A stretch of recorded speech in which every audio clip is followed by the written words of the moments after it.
Back కాశ్మీర్లో బంద్ కొనసాగుతోంది. దర్గా అగ్నికి ఆహుతైన వైనంపై రాష్ట్ర ప్రభుత్వం విచారణకు ఆదేశించింది. పోలీసుల ఆందోళనకారులకు మధ్య ఘర్షణలో 11 మంది జవాన్లు సహా 50 మంది గాయపడ్డారు. అగ్నిమాపక సిబ్బందిని సైతం స్థానికులు టార్గెట్ చేశారు.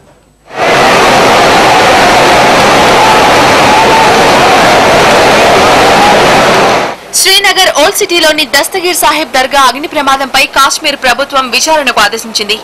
దర్యాప్తు జరిపి డివిజనల్ కమిషనర్ నివేదిక ఇచ్చాక చర్యలు తీసుకుంటామని ప్రకటించింది. దర్గాలోని పవిత్ర వస్తువులన్నీ సురక్షితంగా ఉన్నాయని ప్రభుత్వం వెల్లడించింది. మరోవైపు 200 ఏళ్ల నాటి చారిత్రాత్మక దర్గాను పునర్నిర్మించేందుకు కాశ్మీర్ వక్ఫ్ బోర్డు నడుం బిగించింది.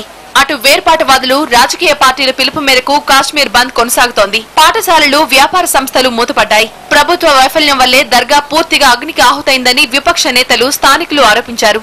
సకాలంలో స్పందించి ఉంటే ఇంత నష్టం జరిగేది కాదన్నారు. మరోవైపు బంద్ సందర్భంగా ఎలాంటి అవాంఛనీయ సంఘటనలు జరగకుండా కాశ్మీర్లో అదనపు బలగాలను మోహరించారు.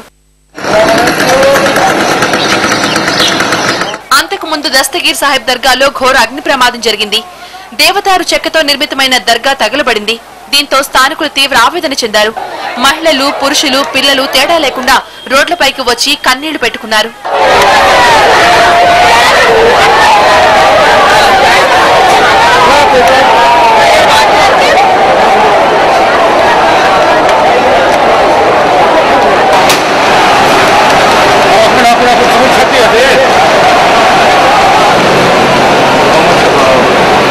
దర్గా ప్రమాదంపై యువకులు మండిపడ్డారు.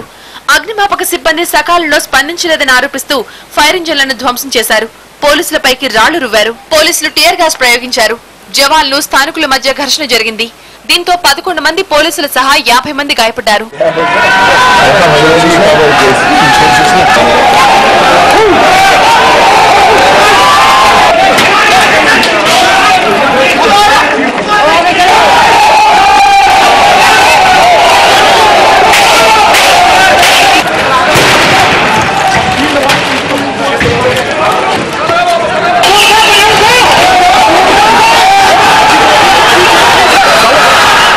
దస్తగీర్ సాహిబ్ దర్గా 1806లో నిర్మించారు.